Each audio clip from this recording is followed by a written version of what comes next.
ನಾಳೆ ಗುರುವಾರ ಅತ್ಯಂತ ಶಕ್ತಿಶಾಲಿ ಆಷಾಢ ಮಾಸದ ಹುಣ್ಣಿಮೆಯನ್ನು ಆಚರಿಸಲಾಗುತ್ತಿದ್ದು, ಈ ಹುಣ್ಣಿಮೆಗೆ ಗುರುಪೂರ್ಣಿಮೆ ಎಂದು ಕರೆಯುತ್ತಾರೆ.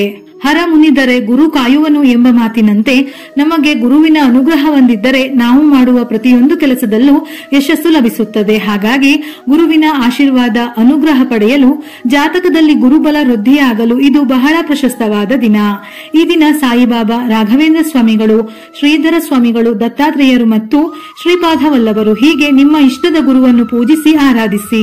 ಲಕ್ಷ್ಮೀ ದೇವಿಗೆ ಪ್ರಿಯವಾದ ದಿನಗಳಲ್ಲಿ ಹುಣ್ಣಿಮೆ ತಿಥಿಯು ಒಂದು. ಈ ದಿನ ಅತ್ಯಂತ ವಿಶೇಷವಾಗಿ ಲಕ್ಷ್ಮೀ ದೇವಿಗೆ ಪೂಜೆಯನ್ನು ಮಾಡಲಾಗುತ್ತದೆ. ಸಾಮಾನ್ಯ ದಿನಗಳಲ್ಲಿ ಮಾಡುವ ಪೂಜೆ ಪುನಸ್ಕಾರಕ್ಕಿಂತ ಹುಣ್ಣಿಮೆ ಅಮಾವಾಸ್ಯೆಯಲ್ಲಿ ಮಾಡುವ ಲಕ್ಷ್ಮೀ ಪೂಜೆಗೆ ಅತ್ಯಂತ ಶಕ್ತಿ ಇರುತ್ತದೆ. ಹಾಗಾಗಿ ಈ ದಿನ ಮಾಡಿದ ಪೂಜೆಗಳು ಆ ದೇವಿಗೆ ಚೆನ್ನಾಗಿ ತಲುಪುತ್ತದೆ. ಶಾಸ್ತ್ರಗಳ ಪ್ರಕಾರ ಹುಣ್ಣಿಮೆಯಂದು ಸಂಜೆ ಸಂಧ್ಯಾ ಸಮಯದಲ್ಲಿ ಲಕ್ಷ್ಮೀ ದೇವಿ ಭೂಲೋಕದಲ್ಲಿ ಸಂಚರಿಸುತ್ತಾಳಂತೆ. ಹಾಗಾಗಿ ನಾಳೆಯ ದಿನ ತಪ್ಪದೆ ಶ್ರದ್ಧಾಭಕ್ತಿಯಿಂದ ಲಕ್ಷ್ಮೀ ದೇವಿಯನ್ನು ಪೂಜಿಸಿದರೆ, ಸಣ್ಣ ಪುಟ್ಟ ಪರಿಹಾರಗಳನ್ನು ಮಾಡಿದರೆ ಖಂಡಿತ ಫಲ ಪ್ರಾಪ್ತಿಯಾಗುತ್ತದೆ. ದೊಡ್ಡ ದೊಡ್ಡ ಋಷಿ ಮುನಿ ಯೋಗಿಗಳೆಲ್ಲರೂ ಈ ಹುಣ್ಣಿಮೆ ಮತ್ತು ಅಮಾವಾಸ್ಯೆ ತಿಥಿಗಳಿಗಾಗಿ ಎದುರು ನೋಡುತ್ತಿರುತ್ತಾರೆ. ಏಕೆಂದರೆ ಈ ದಿನಗಳಲ್ಲಿ ಶಕ್ತಿಗಳು ಹೆಚ್ಚಾಗಿರುತ್ತದೆ. ಈ ದಿನ ನಾವು ಯಾವುದೇ ಸಮಯದಲ್ಲಿ ಪರಿಹಾರವನ್ನು ಮಾಡಿಕೊಂಡರೂ ಅದು ಅದ್ಭುತವಾಗಿ ಸಿದ್ಧಿಸುತ್ತದೆ.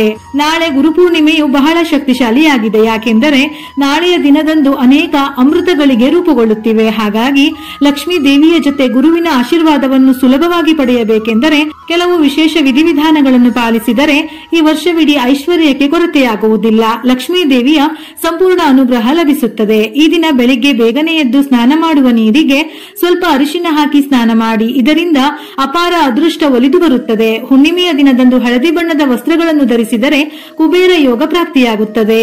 ನಾಳೆಯ ದಿನ ಮನೆಯನ್ನು ಮತ್ತು ಅಂಗಳವನ್ನು ಸ್ವಚ್ಛಗೊಳಿಸಿ ಮನೆ ಒರೆಸುವ ನೀರಿನಲ್ಲಿ ಕಲ್ಲುಪ್ಪನ್ನು ಹಾಕಿ ಮನೆಯನ್ನು ಒರೆಸಿ. ಅಂದರೆ ಪ್ರತಿ ಮೂಲೆಯಲ್ಲೂ ಪ್ರತಿ ಕೋಣೆಯನ್ನು ಕಲ್ಲುಪ್ಪಿನ ನೀರಿನಿಂದ ಒರೆಸಬೇಕು. ನಂತರ ಅರಿಶಿನದ ನೀರನ್ನು ಮನೆಯಾದ್ಯಂತ ಒಮ್ಮೆ ಚಿಮುಕಿಸಿ. ಈ ದಿನ ತುಳಸಿ ಗಿಡವನ್ನು ಪೂಜಿಸಿದರೆ ಅಖಂಡ ರಾಜಯೋಗ ಪ್ರಾಪ್ತಿಯಾಗುತ್ತದೆ. ತುಳಸಿಯನ್ನು ಪೂಜಿಸಿದವರಿಗೆ ಲಕ್ಷ್ಮೀ ದೇವಿ ಭೋಗ ಭಾಗ್ಯವನ್ನು ಪ್ರಸಾದಿಸುತ್ತಾಳೆ. ಹಾಗಾಗಿ ಈ ಹುಣ್ಣಿಮೆಯ ದಿನದಂದು ಕಡ್ಡಾಯವಾಗಿ ತುಳಸಿ ಕಟ್ಟೆಯ ಬಳಿ ಒಂದು ಸಣ್ಣ ದೀಪ ಹಚ್ಚಿ ತುಳಸಿಗೆ ಪ್ರದಕ್ಷಿಣೆಯನ್ನು ಹಾಕಿ. ಇದರಿಂದ ಸಂಪೂರ್ಣ ಲಕ್ಷ್ಮೀ ಕಟಾಕ್ಷ ಸಿದ್ಧಿಸುತ್ತದೆ.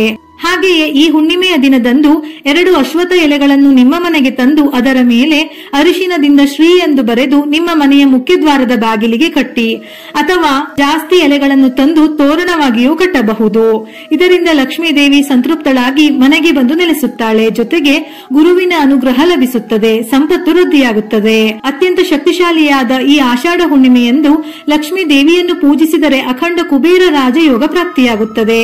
ಹಾಗಾಗಿ ಈ ದಿನ ಮಹಿಳೆಯರು ಮುಂಜಾನೆ ಸ್ನಾನ ಮಾಡಿದ ನಂತರ ಮನೆಯ ಹೊಸ್ತಿಲಿಗೆ ಅರಿಶಿನವನ್ನು ಹಚ್ಚಿ ಮನೆಯ ಮುಂದೆ ರಂಗೋಲಿ ಹಾಕಿ ಮನೆಯಲ್ಲಿ ಲಕ್ಷ್ಮೀ ದೇವಿಯ ಪೂಜೆಯನ್ನು ಮಾಡಬೇಕು.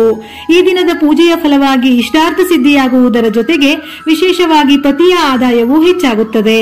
ಇನ್ನು ಅನೇಕರಿಗೆ ಸ್ವಂತ ಮನೆಯ ಕನಸು ಇರುತ್ತದೆ. ಹಾಗೆಯೇ ಭೂಮಿಗಳನ್ನು ಖರೀದಿಸುವ ಆಸೆ ಇರುತ್ತದೆ. ಅಂತವರು ಈ ಹುಣ್ಣಿಮೆಯ ದಿನದಂದು ಗೋವಿಗೆ ಹಸಿರು ಹುಲ್ಲನ್ನು ತಿನ್ನಿಸಿ, ನಿಮ್ಮ ಕೈಯಾರೆ ಗೋವಿಗೆ ಗೋಗ್ರಾಸ ಅಥವಾ ಏನಾದರೂ ತಿಂಡಿ ತಿನಿಸುಗಳನ್ನು ತಿನ್ನಿಸಿ ನಮಸ್ಕರಿಸಿ ಕನಕದಾರ ಸ್ತೋತ್ರವನ್ನು ಓದಿದರೆ ಸ್ವಂತ ಮನೆ ಕಟ್ಟಿಸುವ ಕನಸು ಕೂಡ ಈಡೇರುತ್ತದೆಯಂತೆ.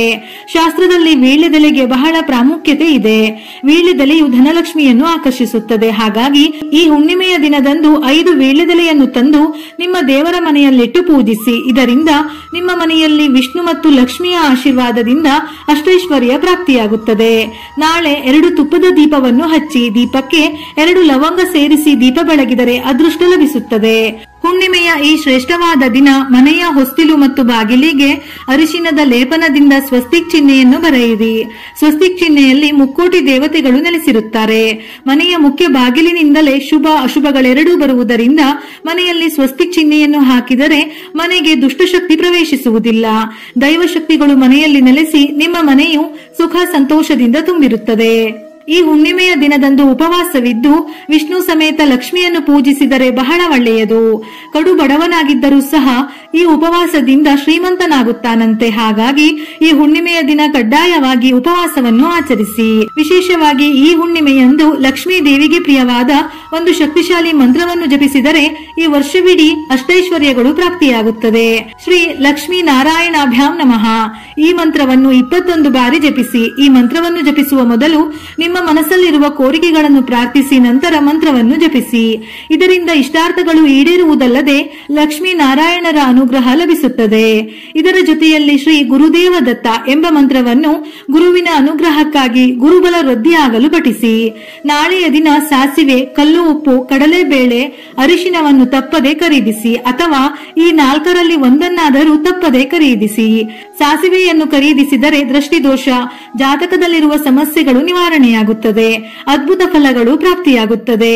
ಒಂದು ಬಟ್ಟಲಿನಲ್ಲಿ ಉಪ್ಪನ್ನು ಹಾಕಿ ಚಿಟಿಕೆ ಅರಿಶಿನ, ಕುಂಕುಮ ಹಾಗೆಯೇ ₹1 ನಾಣ್ಯವನ್ನು ಸಹ ಹಾಕಿ ಆ ಉಪ್ಪನ್ನು ಪೂಜೆಯಲ್ಲಿಟ್ಟುಕೊಂಡು ನಿಮಗೆ ಆರ್ಥಿಕ ಸಮಸ್ಯೆಗಳು, ಸಾಲದ ಸಮಸ್ಯೆಗಳು ಏನಾದರೂ ಇದ್ದರೆ ಅವು ನಿವಾರಣೆಯಾಗಲಿ ಎಂದು ಪ್ರಾರ್ಥಿಸಿ ಆ ಉಪ್ಪನ್ನು ಆ ದಿನವಿಡೀ ಹಾಗೆಯೇ ಇಟ್ಟು ಮಾರನೇ ದಿನ ಆ ನಾಣ್ಯವನ್ನು ಯಾರಿಗಾದರೂ ದಾನ ಮಾಡಿ ಆ ಉಪ್ಪು ಮತ್ತು ಅರಿಶಿನವನ್ನು ಹೊರಗೆ ಹರಿಯುವ ನೀರಿನಲ್ಲಿ ಹಾಕಿಬಿಡಿ. ಹೀಗೆ ಮಾಡುವುದರಿಂದ ನಿಮ್ಮ ಎಲ್ಲಾ ಆರ್ಥಿಕ ಸಮಸ್ಯೆಗಳು ನಿವಾರಣೆಯಾಗಿ ನಿಮಗೆ ಬಹಳ ಒಳಿತಾಗುತ್ತದೆ. ಸಂಜೆಯ ಸಮಯದಲ್ಲಿ ಲಕ್ಷ್ಮೀ ದೇವಿ ಮನೆಯ ಹೊಸ್ತಿಲಿಗೆ ಬರುತ್ತಾಳೆ ಎನ್ನುವ ನಂಬಿಕೆ ಇದೆ. ಹಾಗಾಗಿ ಈ ಹುಣ್ಣಿಮೆಯ ದಿನದಂದು ಸಂಜೆಯ ಸಮಯದಲ್ಲಿ ಮನೆ ಬಾಗಿಲಿನ ಮುಂದೆ ಕಸ ಕಡ್ಡಿ ಇಲ್ಲದಂತೆ ಚೆನ್ನಾಗಿ ಸ್ವಚ್ಛಗೊಳಿಸಿ. ಮನೆಯ ಮುಂದೆ 2 ದೀಪಗಳನ್ನು ಹಚ್ಚಿ ಈ ದೀಪಗಳು ಲಕ್ಷ್ಮೀ ದೇವಿಯನ್ನು ಆಕರ್ಷಿಸುತ್ತದೆ.